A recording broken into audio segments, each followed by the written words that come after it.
Hallelujah. Hallelujah. Hallelujah. Hallelujah. Hallelujah. Hallelujah. We give our thanks to God Almighty for His grace and for His loving kindness over us, and for the privilege that He has given unto us this day, once again to air another program on the platform, Portals of Grace. By the grace of God, we have a very distinguished mother figure with us today, who will be speaking to us in the next couple of minutes on our childhood, our grown-up years, our entrance into Celestial Church of Christ, and how far the Lord has taken her through to this moment. She's a very distinguished personality, a figure that is to be reckoned with both in Nigeria and overseas. And by His grace, we have with us here a very distinguished Mother Celestial in Celestial Church of Christ. Without much ado, I would turn to her side as we welcome her. Mom, you're welcome. Thank you very much. Yes, sir. Please, can we have you? My name is Emily Adegbokun, and I'm a Mother Celestial Church of Christ. I am a native of Ondo State, and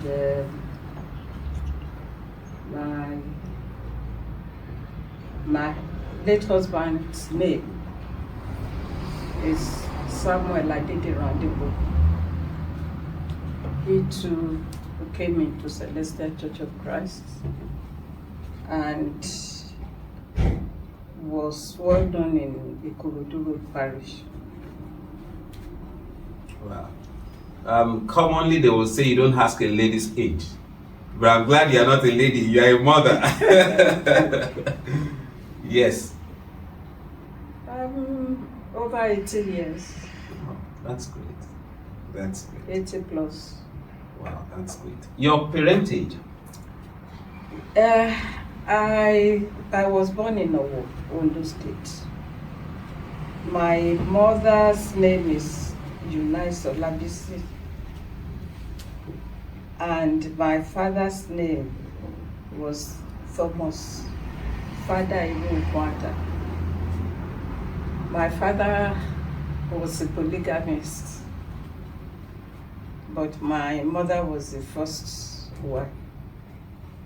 It wasn't a pleasant experience to live in a polygamous family. But I thank God I didn't have to experience it more than that time. Wow, interesting.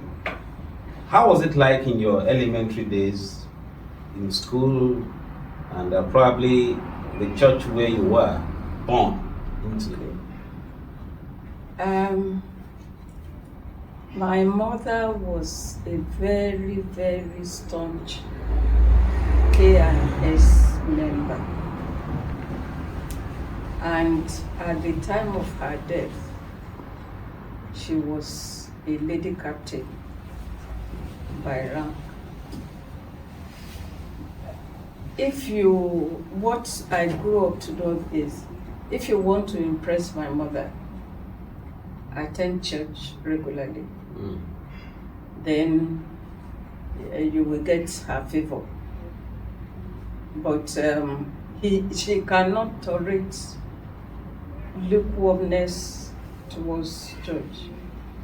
I remember when I was in my first year in the secondary school, I was feeling like a big girl when I came back home on holidays.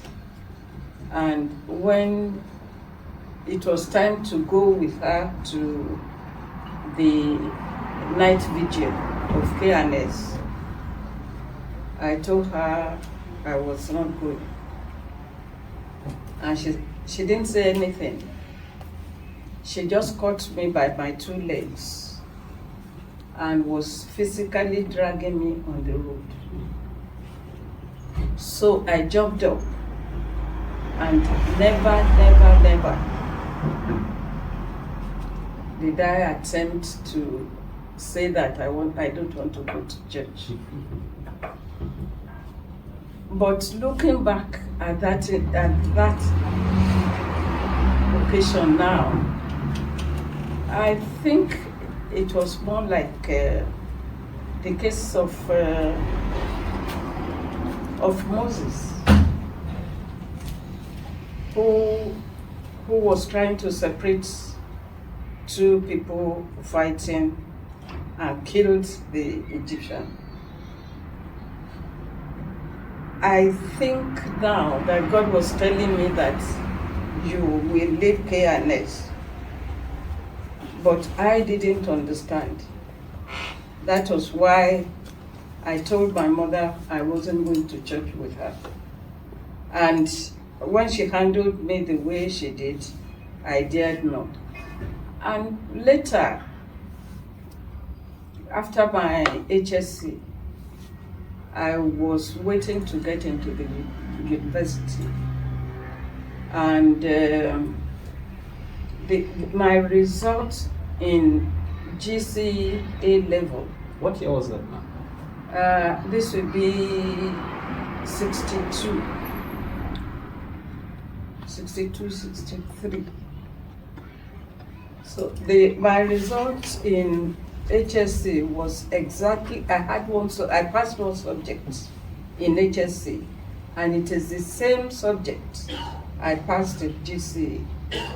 If they were two different subjects, I would have been able to go into the university without any problem. But as it was then, I was very disturbed because I had applied to University of Ife for admission. So by the time they returned the documents I sent with my application, there was one of my documents missing. By that time, I knew late Professor, his name has gone off now, I will remember it today. Banji Alao. Wow. Yeah. Then he was very, very friendly with my boyfriend then, Mr. Adegbokun, who was studying in UK here. Banji was in University of Ibadan. There was one day they called me from UK and sent me a message to Banji Alao. So I went to, it must be a Wednesday or a Friday. I went to give him the message in the university campus. So I know he's Sele, I know Banji and his wife, that they are Sele. And I have told him I cannot leave K&S and come and join Sele. So, and he did not pester me. So when I got to the campus, gave him the message, and was about to leave, he said I should wait, that we should take the same taxi, because he too is going to Mokola. Because there is no, we were living in Okeado. There is no way I can go from the University of Ibadan to Okeado without stopping in Mokola to change my mode of transportation. So I decided to wait for him. So when we now got to Mokola and we came down, he now said, there's somebody I want to see down the road on Queen Elizabeth's Road. So why don't you come with me? I said, okay. I didn't know that he was cunningly taken me to the new Celestial Church of Christ, which I had just started in Ibadan, Queen Elizabeth's Road. So as we climbed the hill to that church, I can hear people singing. So I now said to myself, okay, this man is trying to lure me into Celestial. I will show him who I am today. So when we got to the entrance, he said, well, this is our church. Why don't you come in and worship with us? I said, I'm sorry, I can't come in. He said, why?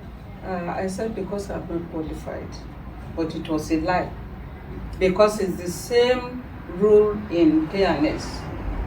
If a woman is in her monthly period, you don't go, at least at the time we were in K&S.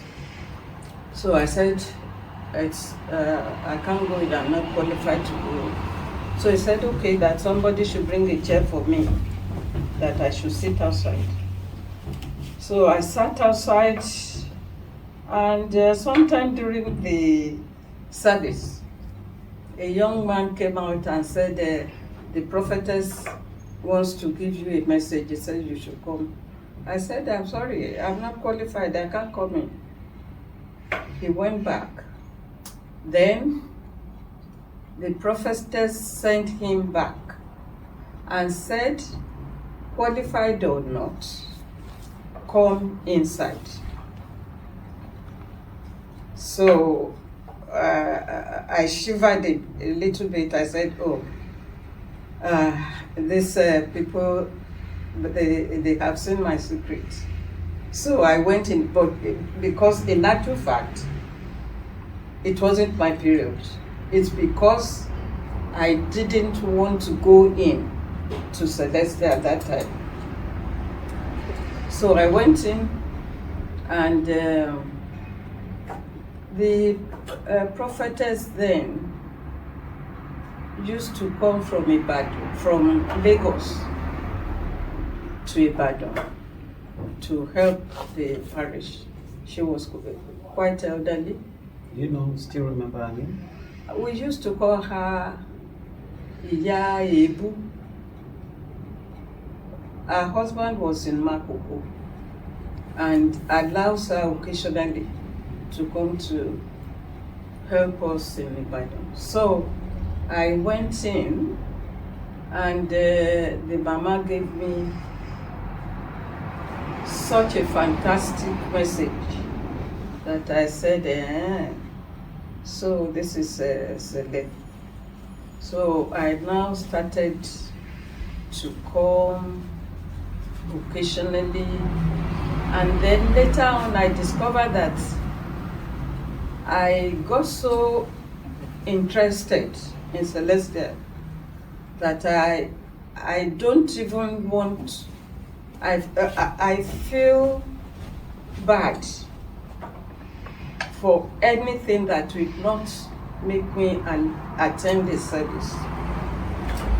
I take it as if they are giving out some gifts in the church that day, which I will miss. And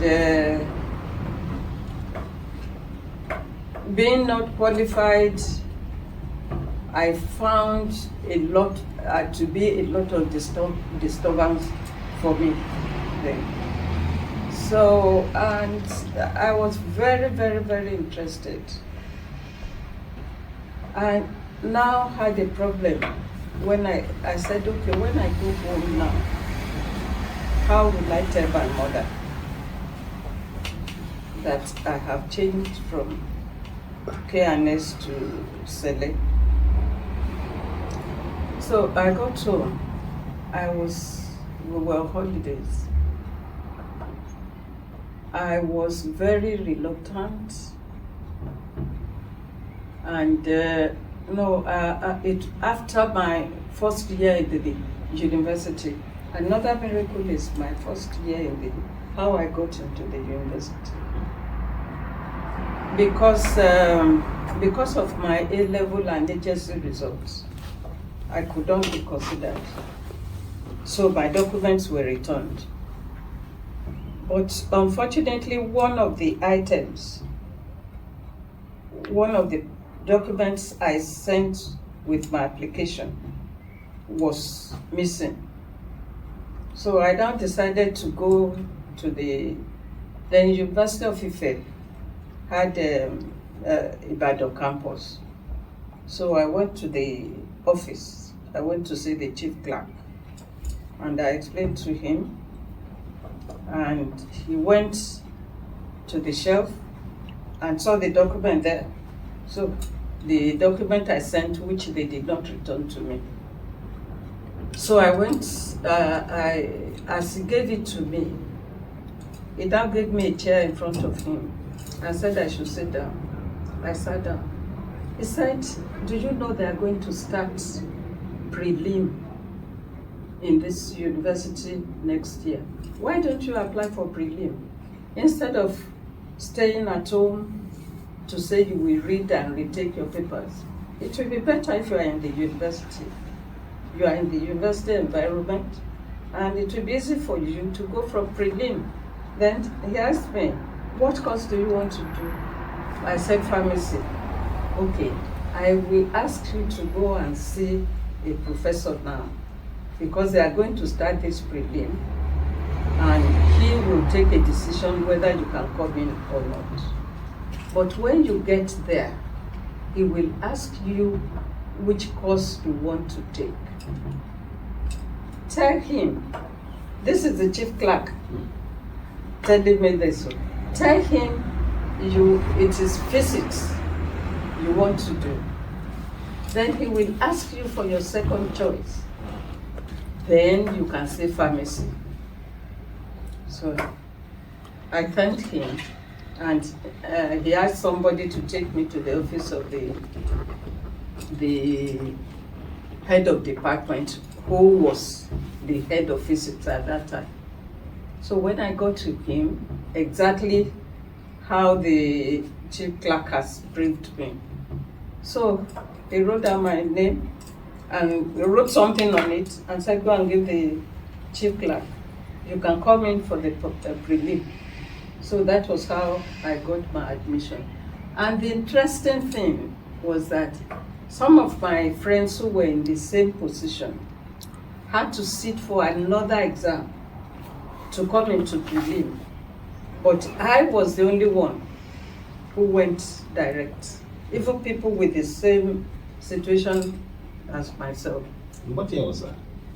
This will be 64. Before we go any further, what was your secondary education like? What primary school, what secondary school did you attend? Yeah. I attended a government school for my primary, and went to St. Anne's School, Ibadan, Modete, Ibadan. Mm-hmm. So that's where I did my school science. And I went to Ado Ekiti to do my HSC, Christ School. What years?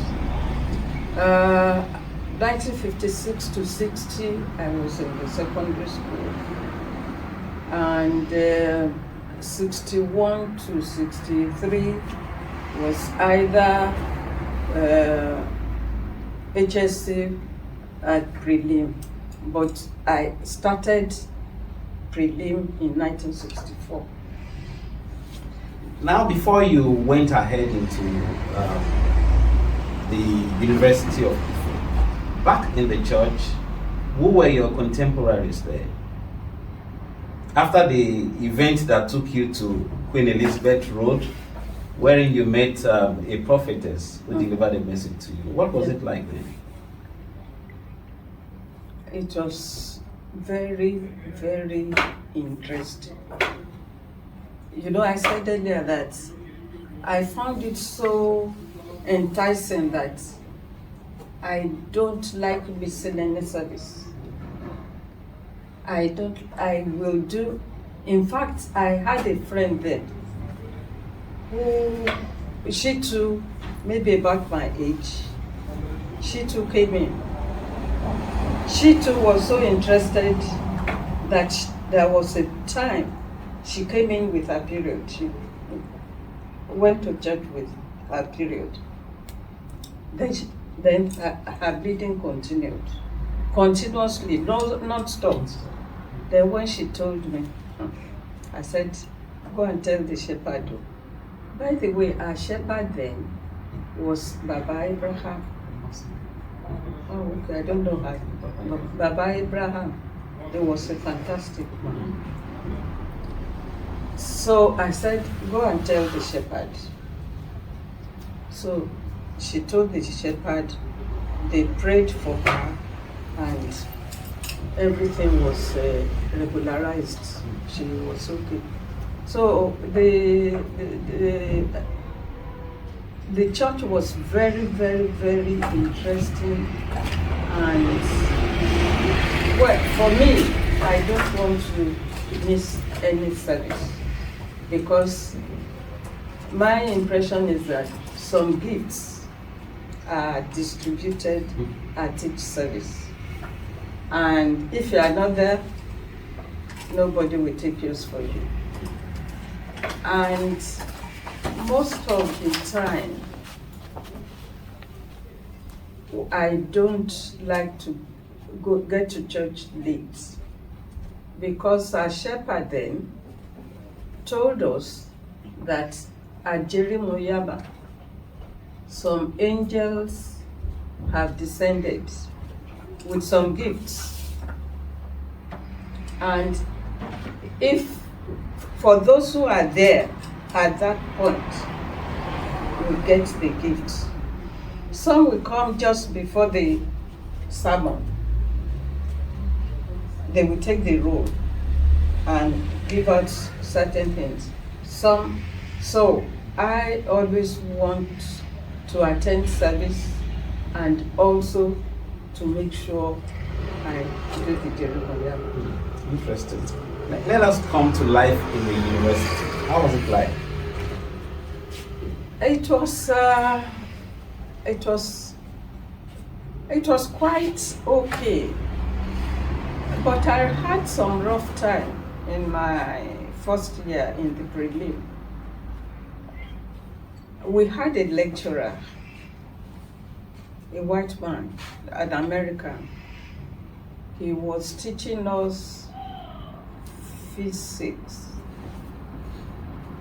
It's either physics or chemistry, I can't remember which one. But we want us to answer his questions in pencil.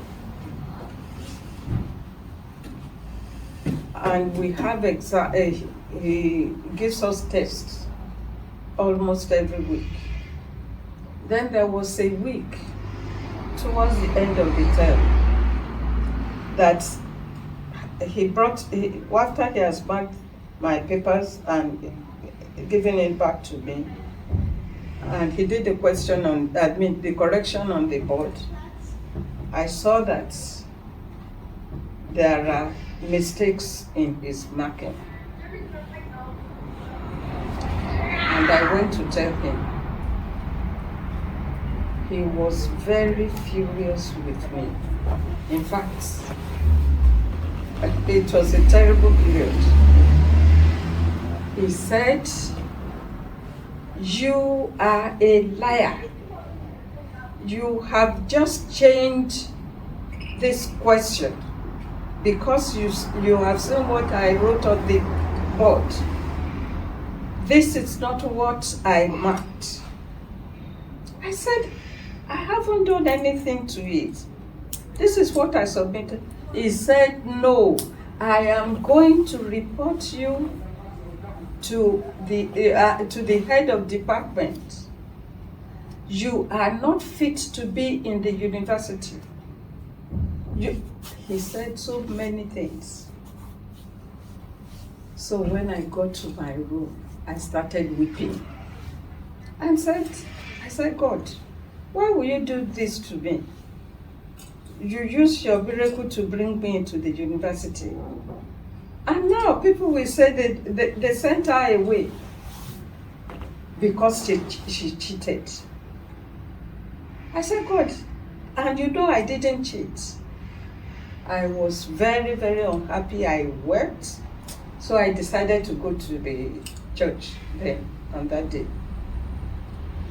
So as soon as Baba Abraham saw me, he said, Kilode, what's wrong with you? What has happened? I told him. And he did something that really, really touched me till today. He said I should come into the church. I knelt down and he knelt down beside me. He did not stand up to pray for me that day. He knelt down beside me and prayed. He didn't say anything. He didn't say anything. So after the prayer, he said, okay, you can go. Go back to the university. God will perform his miracle. So as the taxi was taking me back to the campus, I now remember that there was a lady lecturer who came to address us when we first came in, that if we have any problem, we should come and tell her. So I went to her house on the campus. As soon as she saw me, she too said, what's wrong? What's happening to you? Why are you so happy? I told her my story and that this man has threatened that he will say that I'm sent out of the university. He said, okay, leave it with me. I will discuss it with the head of chemistry. At that time, the head of chemistry department was the overall head of the university. So, still very unhappy, I carried on with my work, and there was a day we were in the chemistry lab and my reagent ran out. I had to go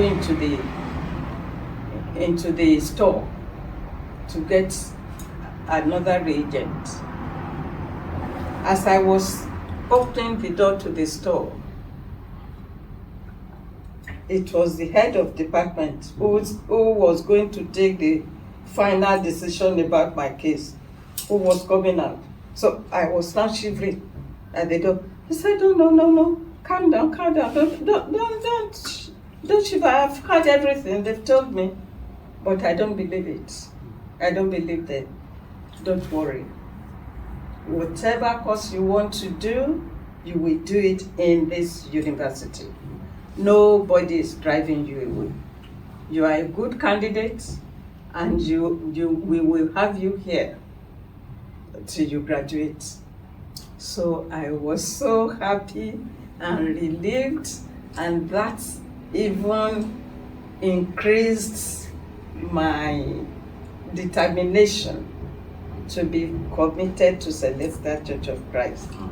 It was a big miracle, and I was so happy. And there was another thing that happened around that time. Now that lecturer, the American, who said I cheated and was going to see that I was sent out of the university, I heard he was sick, and we also heard that he has been discharged from Luth. So I called my friends. I said, well, this doctor, I hear he's well now, he has been discharged. Well, let's go and greet him. And I think about 3 or 4 of us went to greet him in his apartment. And when we saw him, one of his legs was in POP, plaster of Paris. From the ankle up. We were all surprised. How could this happen? So we sympathized with him and asked, how did you get this accident?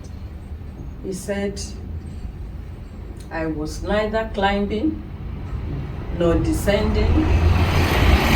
I was going on the floor of the lab. I was not going out or coming in. It must be that the gods are annoyed with me. He made that statement and I held on to it. He said, it must be that the gods are annoyed with me.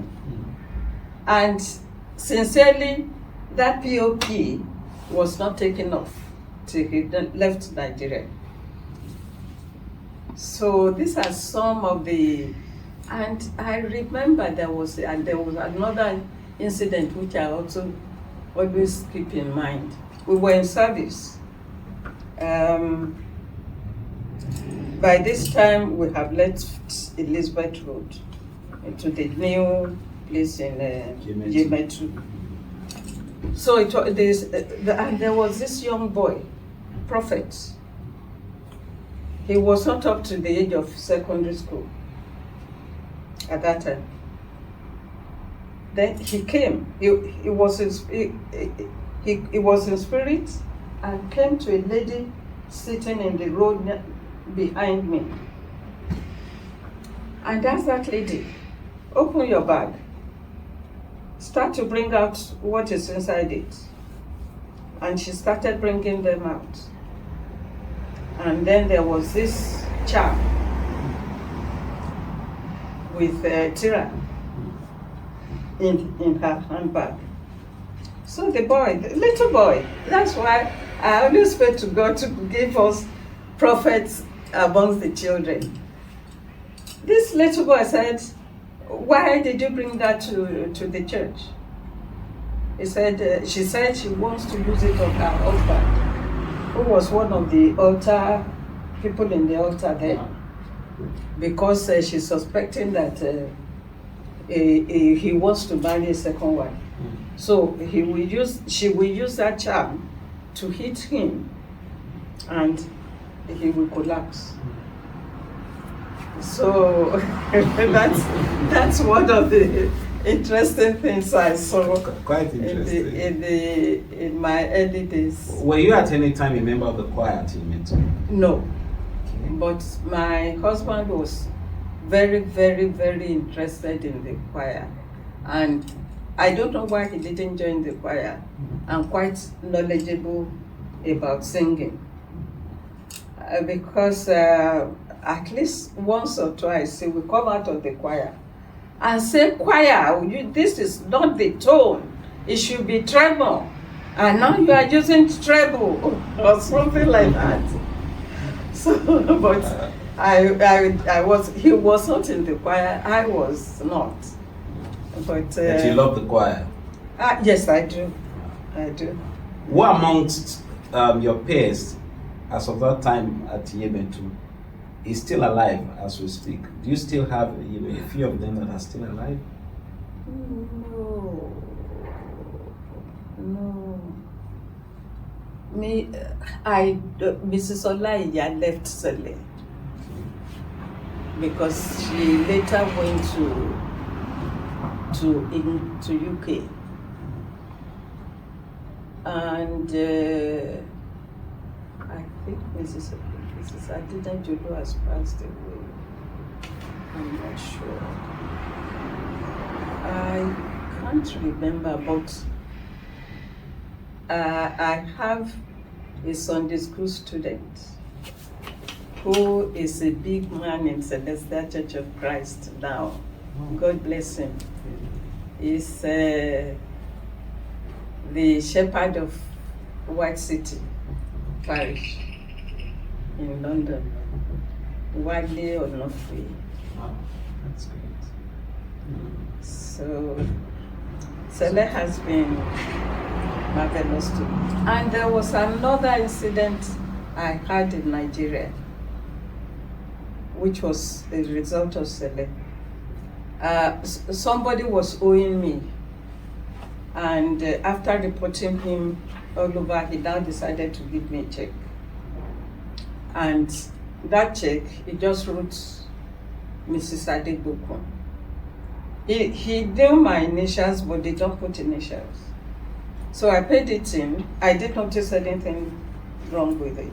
I paid it in, and after about 3-4 days, I went back to the bank to see if the check has been cleared. And the cashier said, no, we can't pay that check. I flared up at her, and in fact, the manager asked me to come into his office. They now explained to me that the person who wrote this check just put Mrs. Adegbokun, no initials, that there are many Adegbokuns around, and there are many Mrs. Adegbokun. So it will be better for you to go to his branch and see if they can pay it to you in the branch of this person, in the bank of the person who gave you this check. So it was in Ikoyi. My bank was in Kakawa. So I went to Ikoyi, and the cashier told me, I'm sorry, I can't pay this check unless you know any of our managers here. How will I know your manager? So in annoyance, I was walking out of the...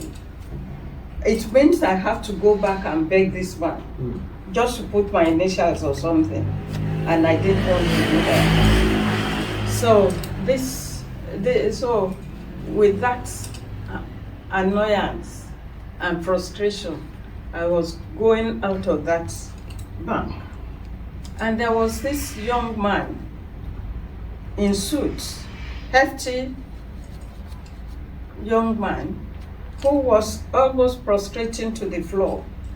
He was coming into the bank, I was going out. He greeted me, and I greeted him. I said, I'm sorry, I can't remember your face.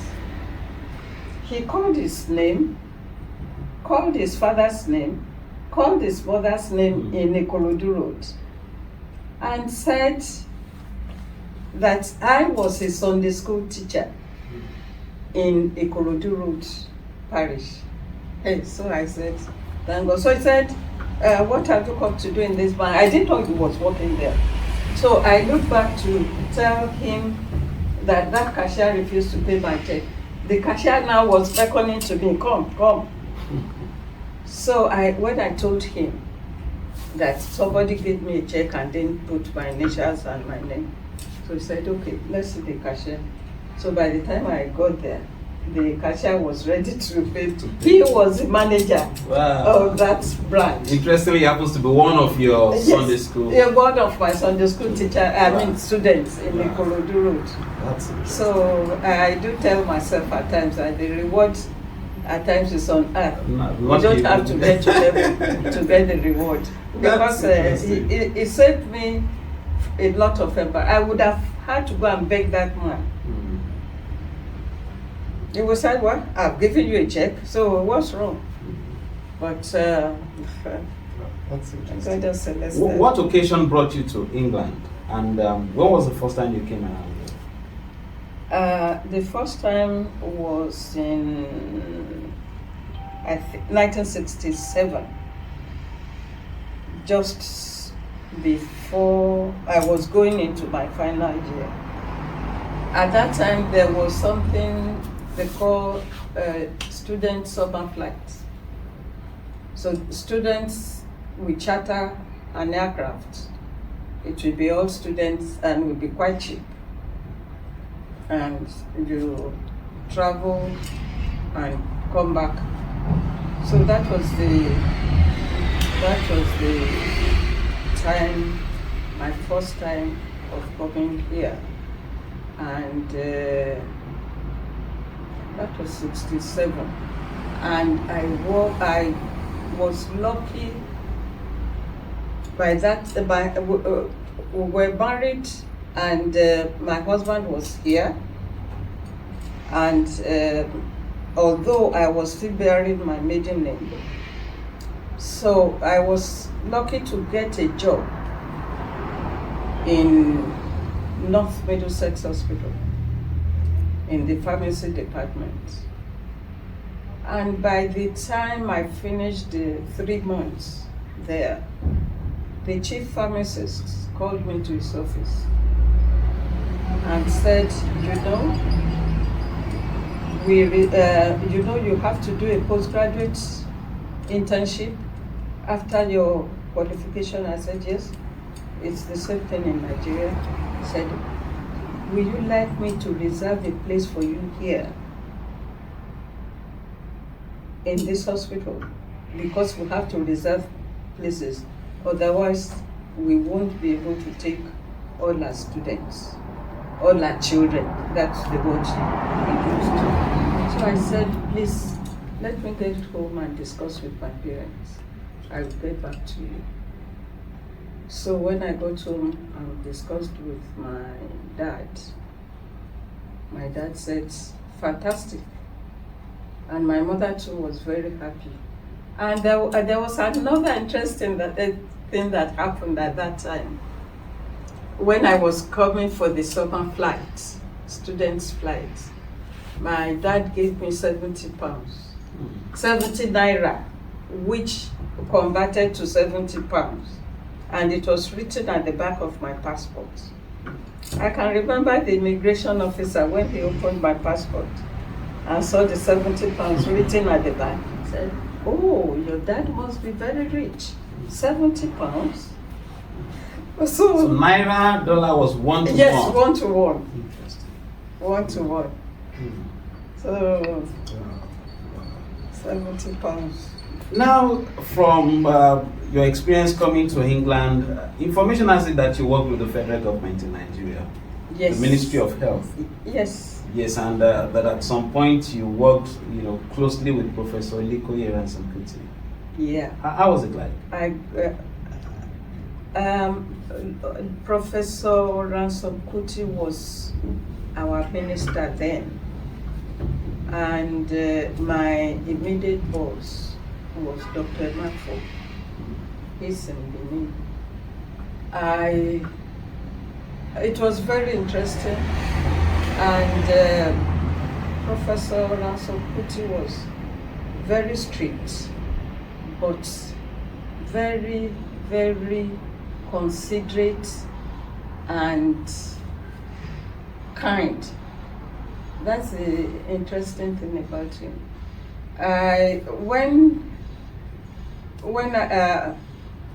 The job I was doing in the ministry involved the United Nations. I was posted to the Department for Narcotic Drugs and Drug Abuse. There are some narcotic drugs that are for legitimate medical purposes, not heroin and things like that, but there are some, like somebody has had an accident in serious pain, there is a particular one they will give to reduce the pain. When a woman is in labor and the pain is severe, there's a particular one that will be given to reduce the pain. So, but because of the tendency to abuse, the United Nations controls the use and supply of these narcotic drugs. Any country that has the need for narcotic drug will apply to the United Nations. The United Nations will approve. Then the countries that produce and export, when we who want to use it, the country that wants to use it, needs it, we get approval. We make an estimate annual, we call it annual estimate of requirements to the UN. UN will keep that, and the exporting country will confirm with UN that Nigeria has an approval from the UN for that particular quantity for that period, annual returns, quarterly returns, and things like that. So, and that is how it was controlled. and it wasn't an interesting job. But I find that anytime I have any reason to take any problem to, because there are times some things come and the chief pharmacist will say, well, you can go and see the minister about it. And one will have to go and see Professor Ransom-Kuti, and he was a nice person. Even when I had because of that job I was doing,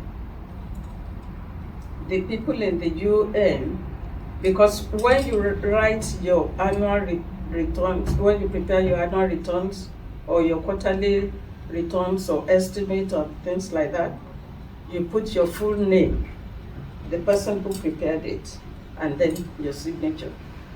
Your boss may countersign it. And there was a time that we needed something urgently, and we didn't have. And before the UN now wanted to do a training program after I had started that in that department. The United Nations wanted to do a training program in Antananarivo, southern part of Africa. So they now invited, they wrote to me direct that they want me to come.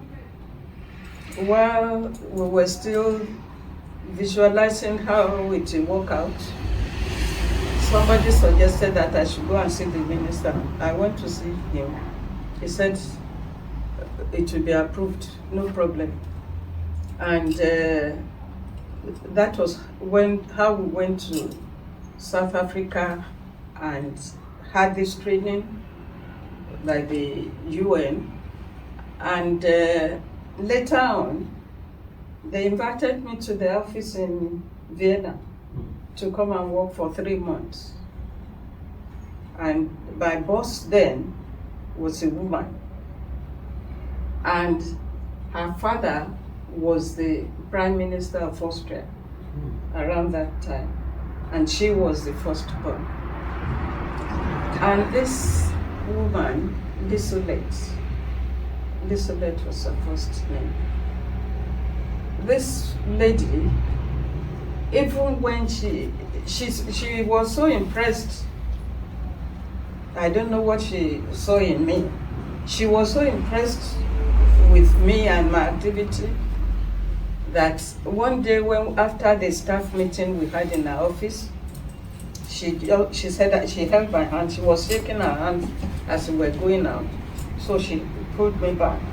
So when the others had gone, she asked me to sit down in front of her and said, I've looked in the files. I see you are only here for 3 months.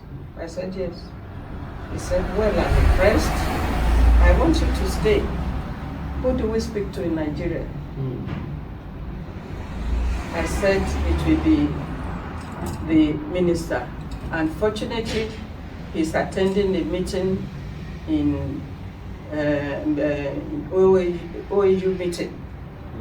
Organization of African Unity. Unity, yes, in escape my mind now. In Europe there. So she now called her secretary. Emily has to go and do some official work for us for about 2 or 3 days. So prepare the papers for her. So I went.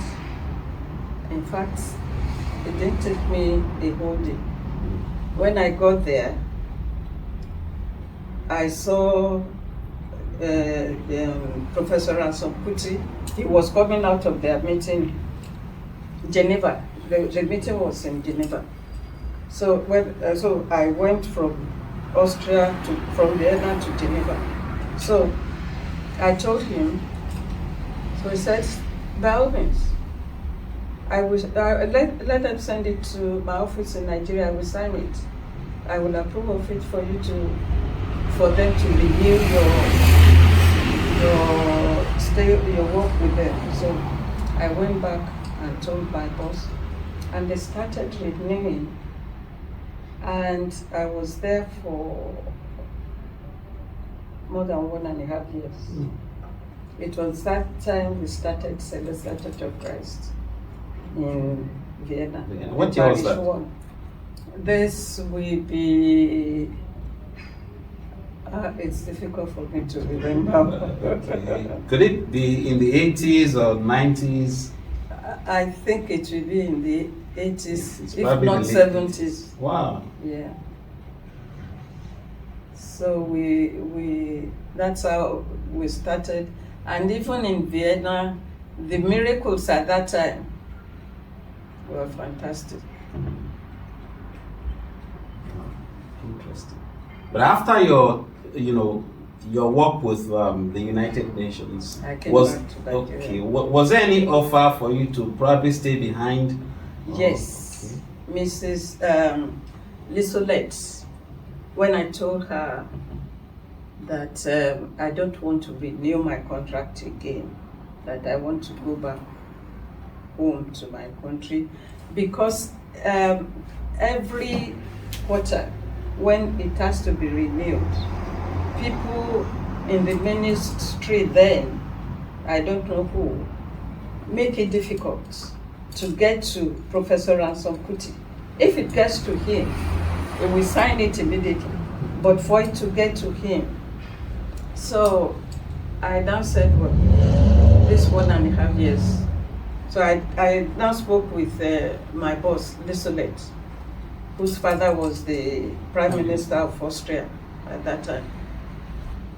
Kurt Wildheim, that was the name of the man. So Lissolette now called me and said, I want you to resign from your country and take up a permanent appointment with us in the United Nations. I said no. I said it will be disloyalty on my part. I said my country sent me here because if I didn't get approval, I won't go. My country sent me here to come and work with you, learn and also work with you.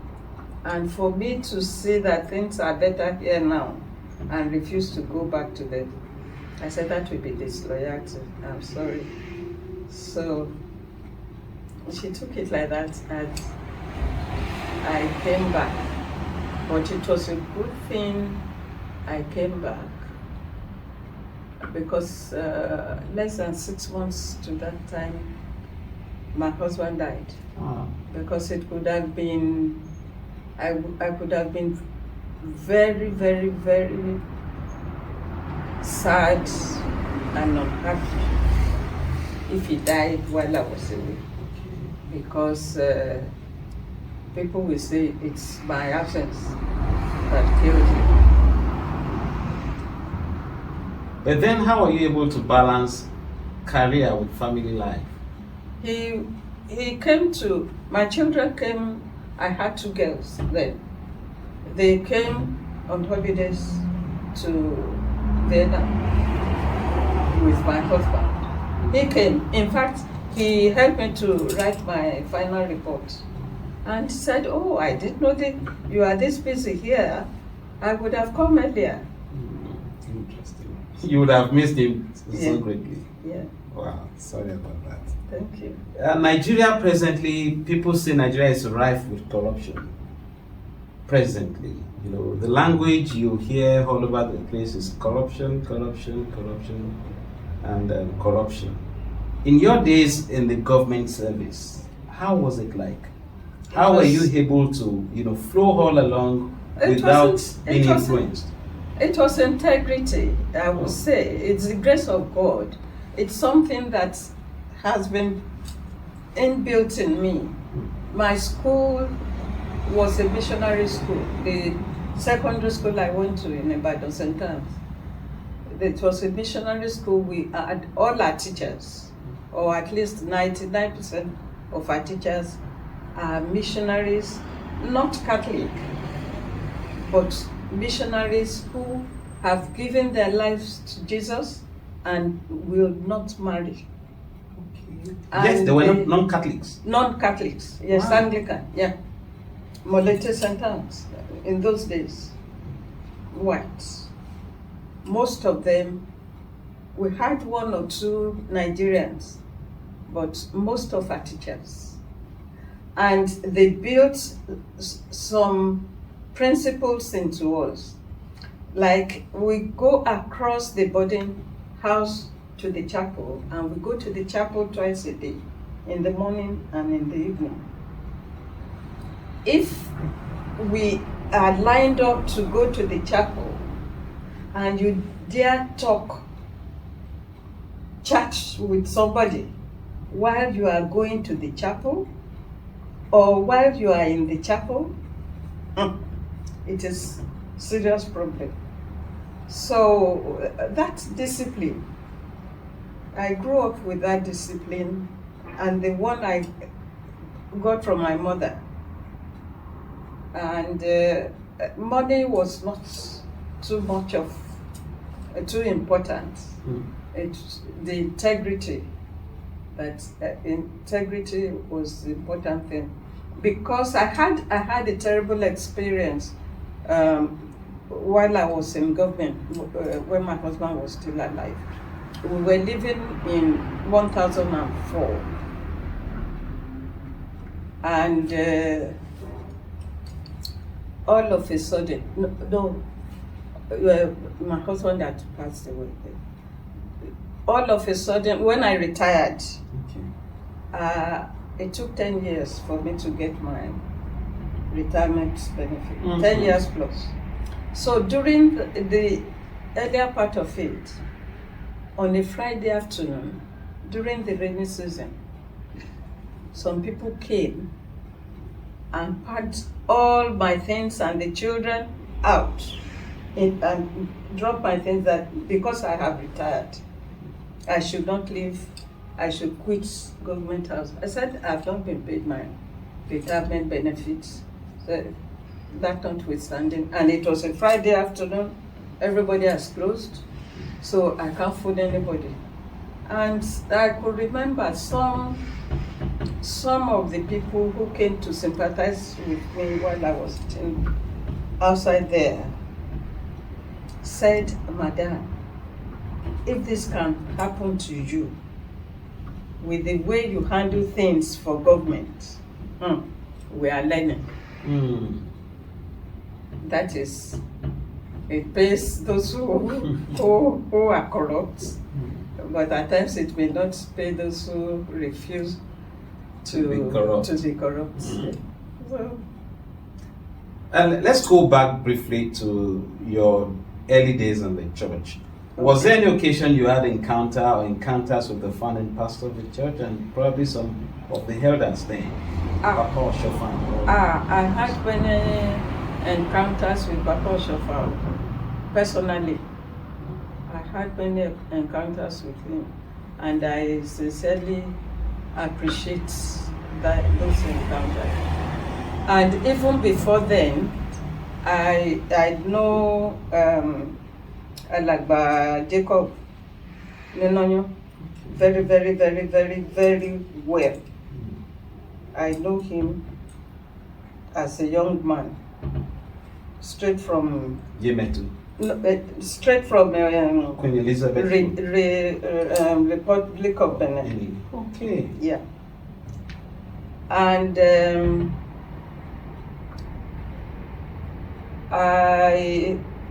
there are so many. I can't count them, and some have passed on. I do, and Baba Sakete, most especially. Sakete, yeah. Adegbokun. Okay. Both when he was in Ekwe And when he was in Ibadan, Onipepaye. Onipepeye, and also in Ekpe. Actually, it was Maggie, Papa's wife, who said I should go and see him. Because Maggie and a few of her classmates from the school in Elizabeth Road. Their school is somewhere in that Agonia loop. Near usage. Yes, the school we went to. I've forgotten the name of the school. About four or five of them came. And the funny thing, when you look at that group, except one, all of them were prophetesses. And Maggie was one of them. So we had known from Ibadan. So it was very, very interesting, and it was Maggie who recommended that I should go and see Baba Sakiti where he was in Ekpe. And because after having two girls, there was a long break. And my husband said, "What? I'm happy with my two girls. I'm not worried." I said, "I'm not that I'm not happy with them, but earlier on, somebody came to me and said, your God is going to give you boys and girls, and they will be 4.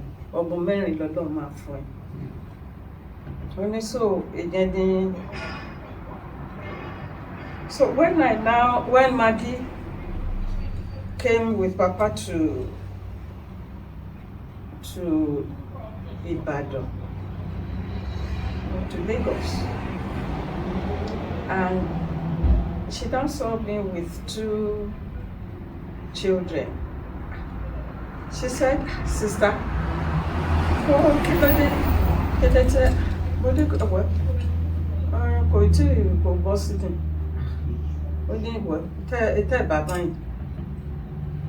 irú ẹ̀ náà ti ṣòro rí o, òun afẹ́kẹ́ lọ rí alàgbà kan, ṣé ẹ lè lọ? Why not? Má lọ ní Ẹ̀pẹ́. Mo ní kò burú. Ṣé ẹ lè lọ? Kí ló ṣe bí? Then I was in medical stores. So the government drivers were there. So when I want to go to Ekpe, I will speak with the head driver. He will give me a driver to drive my car. I was driving, but I don't want to drive outside Lagos that time. So the driver will drive me. And my first encounter with Baba Sakiti was fantastic. When I got to the place, I was going in. I didn't know he was the one I met outside, completely outside, almost on the main road.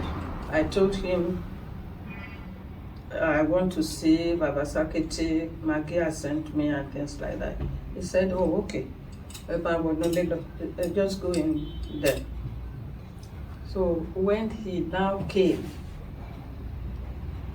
and said I should kneel down, no, that she has memo. So only come me from me, memo.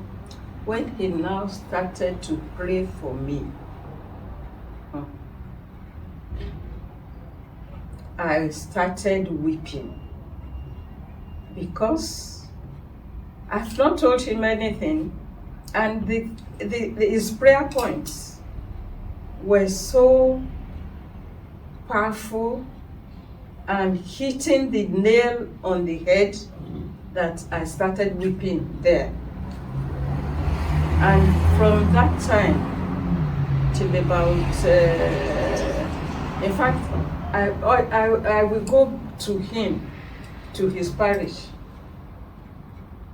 to do my yasimo every month. Oh. From Lagos to Ekpe, at least once a month. And it got to a stage, he now said, Mommy, we want to share that the victory has come. God has won the victory for you. Let's start to ask for grace. It was such, and the last Yasimimo I went there for, I was asked to get 3 fruits after the Yasimimo, that he wants to pray on 3 different types of fruit for me. We sent one of the girls there to go and buy the fruits. When they brought the fruits, they were not good enough. So Mama Saketi, the bishop's wife, now said, Mommy, the feel is about she said to fetch it from you. So she went and bought the fruits that I finally used. And we thank God the prayer was answered. Hallelujah. Hallelujah. So our God is very good, and we need to be steadfast in our worship and in our faith in Him. Yes, any of your encounters with Papa Shafa? Several encounters. What would you say about him? It's a humility personified. Actually, one of the encounters shows his humility. He came to Korodu Road to do revival for us. And I now saw that maybe I think we left, myself and my husband left the place very late. He and his family were sleeping in the Sunday school on the floor in a Korodu Road. So when I got to my husband, then we were living in Morocco Road. It was we had 2-bedroom flat, and we've had our 2 girls. I said, look, let the children move into one room with us. You can't allow Papa to be sleeping on the floor in the Sunday school. And the Sunday school in Korodu Road is, the walls are not, does not reach the roof. There's this space all over there. I mean, there's a gap. I'm not into buildings, so I don't know how they call it. For him to be sleeping there, so that's how Papa down, we told him, I told Maggie, we want you to come and manage a room with us. And he agreed. 1 bedroom. So we all moved to 1 room, the sitting room and the other room for himself and his family. And there was no complaint. And I think it happened about twice before Korodu Road now started making proper arrangements for where he will stay. And when I go to see him, he would tell me I don't have to open my bottle of water or anything I take to him. I still do it today. But she feel like they did a table there to even if it's perfume, you don't have to open it. No. All we need is the little air that is put there. And when he sees me, even if it's at a meeting, olórí mi nìyẹn, ó yá máa bọ̀ wá jókòó sẹ́gbẹ̀ẹ́ mi bí, wá jókòó sẹ́gbẹ̀ẹ́ mi bí. Oh, Papa was such a fantastic, humble, simple man. How did you move from Yemetu to Ikorodu? Because all the while we were discussing Queen Elizabeth Road to Yemetu, suddenly there is a switch. Yeah. You now became a member at Ikorodu Road. How was it like? No, I started from Yemetu. When I graduated, I got married and then came to UK with my husband. And after my first child, no, I didn't have the first child here. I had her in Nigeria. So we now, when we got back to Nigeria as a family, we started in Lagos. This time it was Ikorodu Road. And from Fade, they started from Fade, and we started the place from Fade. And later on, God provided the Ikorodu Road place, and that's when I now have a family. Interesting. Yeah, in one straight sentence, what would be your advice to those of us that are coming behind? 1, 2, to Nigerians. We discussed briefly the issue of corruption the other time. What would you say about that? Today we have this craving for materialism, we want to get rich quick and all of that. You had opportunities over time to have, dabble into so many things, but you never did. No. What would be your advice to the upcoming generation? I will say that number one, for Celestial Church of Christ, worship is very, by my own standard, worship is very important. Because I remember those days in Yemetu, I was a student. And God was performing miracles in my life. Not that I had money to donate to church or something, but I will not miss a service, only if I'm not qualified. So by my own judgment, I will say worship. And then we should appreciate what God is doing for us in Celestial Church of Christ. We enjoy a lot of grace. The grace is enormous. And it pays to be straightforward and upright. That is no corruption at all. No corruption. And what will be. If you are going to advance, you will advance without corruption. And corruption can stain, and it will have its repercussion somehow, somewhere. So, worship, faith, and I will say peace in the church. I know there are people, I've seen it, who are very troublesome and would make trouble, even create a fight in the church. And it does not go, such people don't go scot-free. God will punish them for it. Somehow, we may not know.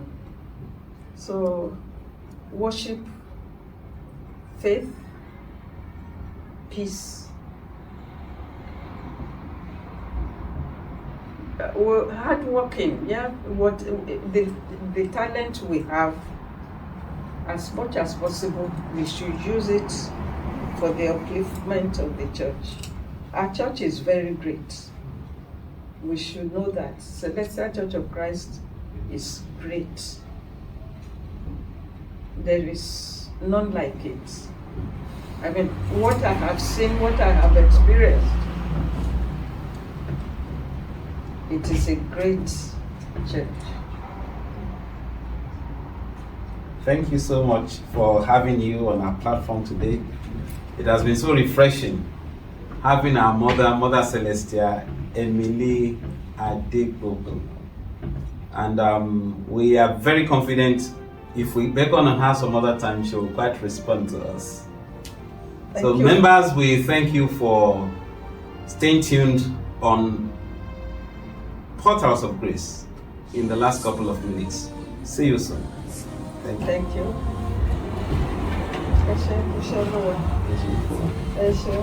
Thank you so much.